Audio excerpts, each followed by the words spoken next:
নমস্কার বন্ধুরা, তো আজকে আমি বানাবো গোবিন্দভোগ চালের খিচুড়ি। একদম অন্যরকম স্বাদ। তো এখানে আমি 500 চাল নিয়েছি, গোবিন্দভোগ চাল 500 থেকে একটু কম আছে। আর এখানে 250 মুগের ডাল আছে।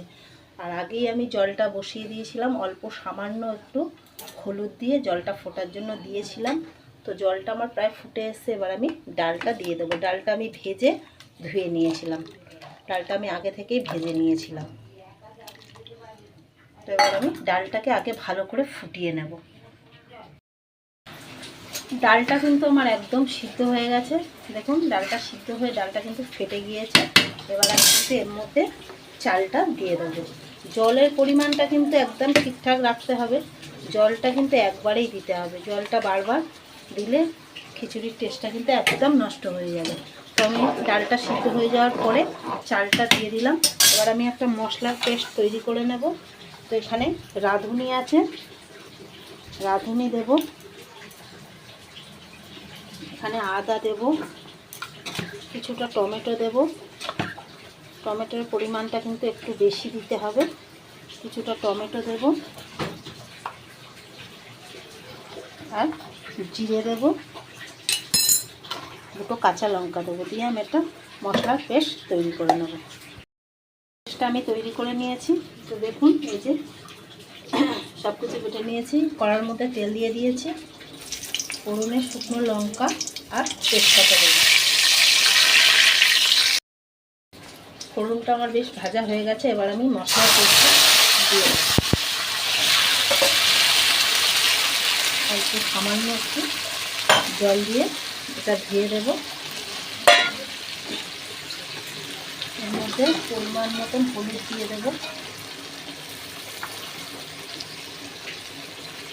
অল্প সামান্য একটু লঙ্কার গুঁড়ো দেব। দিয়ে আমি মশলাটা যতক্ষণ না তেল ছাড়বে ততক্ষণ আমি মশলাটা সুন্দর করে কষিয়ে নেব। এই মশলাটা কষাতে কিন্তু আমার মশলাটার থেকে তেল উপরে উঠে আসবে। আমার সুন্দর করে কষানো হয়ে গেছে আর মশলার থেকে তেল ছেড়ে দিয়েছে। এবার আমি মশলাটা দিয়ে দেবো। আর এদিকে আমার চাল আর ডালটা পুরো সিদ্ধ হয়ে গেছে একদম। এবার এর মধ্যে আমি মশলাটা দিয়ে দেবো। মশলাটা আমি দিয়ে দিয়েছি। নুনটা কিন্তু আমি পরে দেব। এবার নুনটা দেব। এই যে নুন দিয়ে দিলাম পরিমাণ মতন, যেরকম লাগবে। আর চিনির পরিমাণটাও একটু বেশি করে দিতে হবে। নুন আর চিনিটা কিন্তু আমি একদম লাস্টে দিলাম, লাস্টেই দিতে হবে।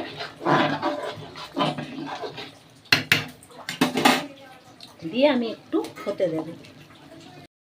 কাঁচা দিইনি, ঘিটার মধ্যে একটু গরম করে নিয়ে কাজু কিশমিশটা এর সাথে ভেজে নিয়েছি। নিয়ে এবার কিন্তু আমি এটা দিয়ে দেব। আমি কাজু কিশমিশ আর ঘিটা দিয়ে দিয়েছি ওর মধ্যে। এবার আমি অল্প সামান্য একটু গরম মশলা দেব। এই যে গরম মশলা অল্প দেব। দিয়ে আমি এবার একটু নাড়াচাড়া করে খিচুড়িটাকে গ্যাসটা বন্ধ করে দেব। খিচুড়িটা পাতলা একটু ঘন, যে যেরকম খান সেরকমই রাখতে পারেন। তো একটু পাতলা রাখলে কি হবে, খিচুড়িটা তো পরে বসেই যায়। আর রঙটা দেখুন কত সুন্দর হয়েছে।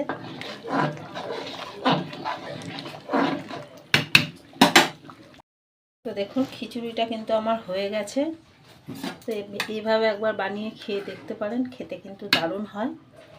রেসিপিটা যদি ভালো লাগে লাইক কমেন্ট শেয়ার সাবস্ক্রাইব করবেন।